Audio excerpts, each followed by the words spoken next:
Once upon a time, not a very long time ago, there was a young man called Timothy Adegoke. He was born in August of 1984 in Oyo State, western part of Nigeria.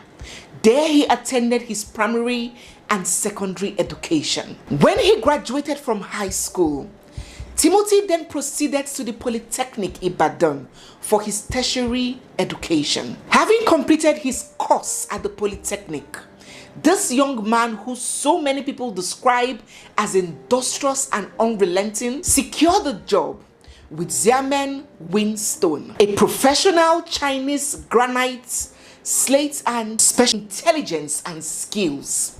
Timothy was able to become the company's director of finance, a role he played diligently and assiduously. Timothy found love and tied the knot with the love of his life, Bola Tito. Their marriage is blessed with 3 children. He bore plenty of financial responsibilities and burdens on his shoulders. The financial pressure from his new family as a dad and a husband, and the financial pressure from the family he was coming from as a brother and a son. He was a breadwinner to a lot of dependents, and he had no other option but to double his hustle, as a lot of mouths depended on him for feeding. On that note, amongst others, Timothy realized that a first degree certificate from a polytechnic will only take him so far. He believed that he had to further his education, upgrade his qualifications to position him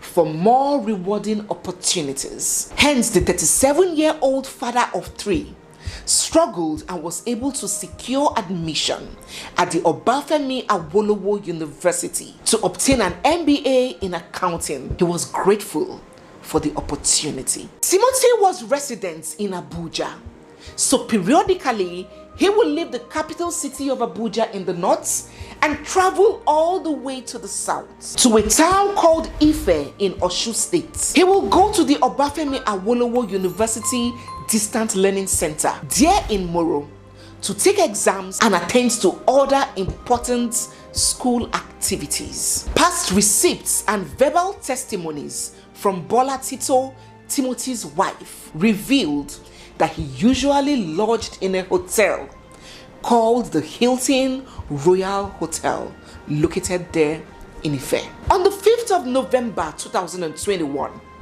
Timothy had left home and embarked on the long journey to Osun State. It was usually a strenuous one, considering the distance, the cost implications, and the inconvenience of being away from his loving wife and his little children. But on this particular trip, he perhaps left happy, optimistic, and in high spirits. High spirits due to the fact that he was off to take his final examinations, one that would eventually bring an end to the frequent trip. And when he eventually checked into the hotel, he placed a call across to his wife once again to keep her updated. He was the kind of man who loved to carry his wife along every step of his activities. They had a closely bonded relationship.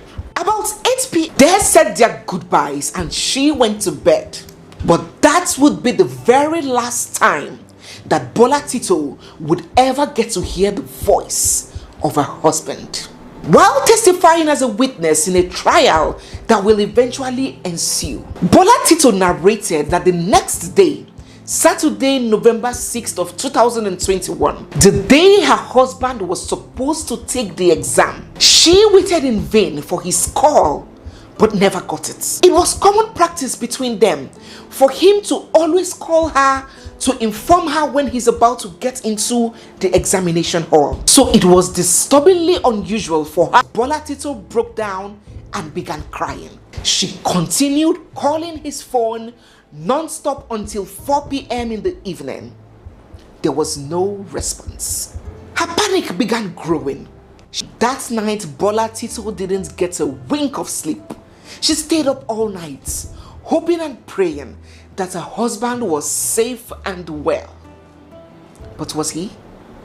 On Sunday, the 8th of November, that being 2 days after she last spoke with her husband, she called one of her husband's sisters in Osogbo to help her go to the exam hall and check and confirm if her husband had been there. His sister did go to check, and to her greatest dismay, the reports came back that her husband was neither in the exam hall nor had he taken the examinations a day before. Now going into full-blown panic, Bola Tito called one of her husband's friends, who is a chartered accountant there at Ife, begging him to please go check the hotel, the Hilton Hotel in Ife, where her husband had told her that he lodged.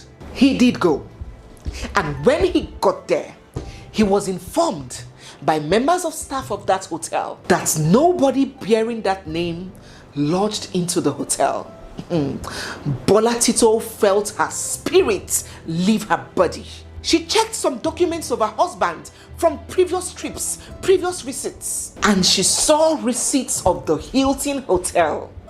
She quickly took some pictures and forwarded it to the team there at Ife, working to find her husband. A missing persons complaint was then lodged at the police station. Those past receipts from Hilton also submitted, and the police began their investigations. On the 15th of November 2021, only a few days later, Timothy's remains were found. He was found lying in a shallow grave just by the bush at Ile-Ife Ede Road. He was stone dead. And so the big question was, what happened to Timothy Adegoke? What happened at the Hilton Royal Hotel? What happened in room 305 on the 5th of November 2021? The Hilton Royal Hotel is owned by Dr. Rahman Adedoyi. Rahman is an educationist, a business. Dr. Rahman was born into a royal family there in the ancient kingdom of Ife in Osun State. After he completed his primary and secondary education, he proceeded to the University of Ife, where he bagged a BSc in mathematics education. Spot the sharp contrast between these two men.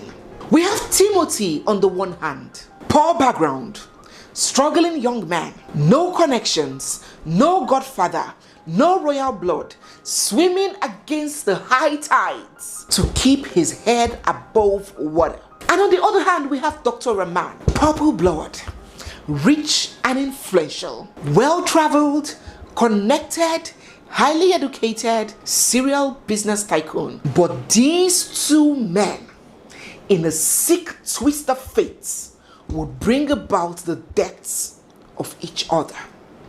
So let us go back to the story. After Timothy's remains were discovered from the bush, an autopsy was conducted, and it was revealed that he did not die from natural causes. Rather, he passed from violent trauma to his body. On the night Timothy died, after he was murdered in his hotel room, a space he paid heavily to get safety, comforts, and shelter, Rahim, the managing director of the hotel, who is also Ramon's son, the owner's son, removed and dismantled and destroyed the CCTV which covered the floor where Timothy was lodged, altered the receipt that was issued to Timothy when he lodged into the hotel, burnt the mattress that had the blood stains of Timothy, and then gathered all the staff involved into a room where he made them swear an oath of secrecy to take that incident to the grave. They waited until midnight, and then they carried the remains of the man who they just made his wife a widow and his children fatherless, threw him in a Hilux van, and then drove to a lonely roadside and dumped him there. Thinking that it was done, thinking that it was all over, they would just move on and live happily ever after committing such heinous crime? Well, no. Timothy's blood cried for justice. As police investigations deepened, it became clearer and clearer what had happened. And when they had gathered all the evidences they needed, they swooped in, arresting 6 members of staff of the hotel and eventually arresting Dr. Ramon. They were charged with 11 felonies, including conspiracy to commit murder, unlawful killing, attempted felony, accessory after the fact, indecent interference with a dead body, administering extrajudicial oaths, amongst others. It is sad to note that the MD, Dr. Ramon's son, who played lead role in this whole crime, absconded before the police could get to him.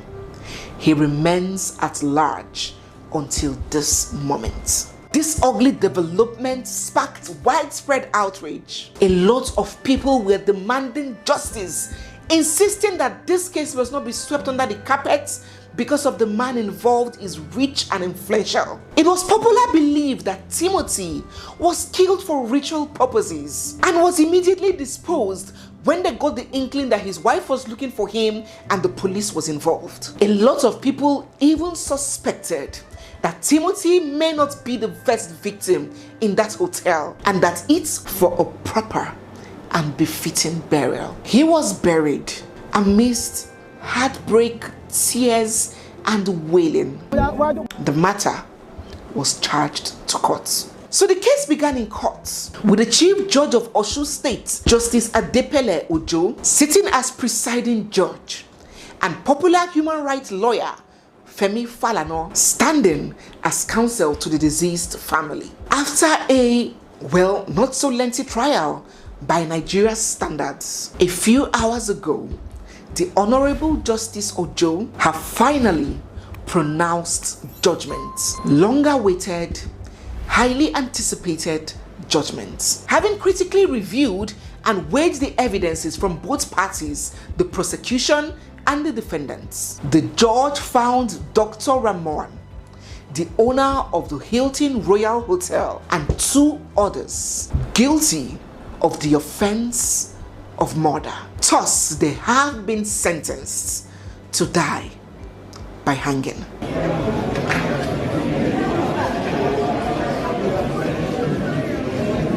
The Honorable Court also declared his son Rahim wanted and ordered immediate forfeiture of the hotel where the crime was committed, as well as the Hilux vehicle that conveyed the deceased person to the dumping ground. She didn't stop there. She went further to order that Dr. Adedoyin will pay the school fees of Timothy's children from the proceeds of the estates of these culprits. Many people consider this justice served. What do you think? Do you think that there is any other thing that her lordship could have added or removed? Or do you think that it was a fair and perfect outcome? That, my dear brothers and sisters, brings us to the end of the sad story of Timothy Adegoke, the ambitious, unrelenting young man whose only crime was wanting better for himself and his family. Justice is indeed a big relief, perhaps a quicker path to finding closure. But if only justice could bring back the dead, if only justice can take the whole pain away, if only justice can turn back the hands of time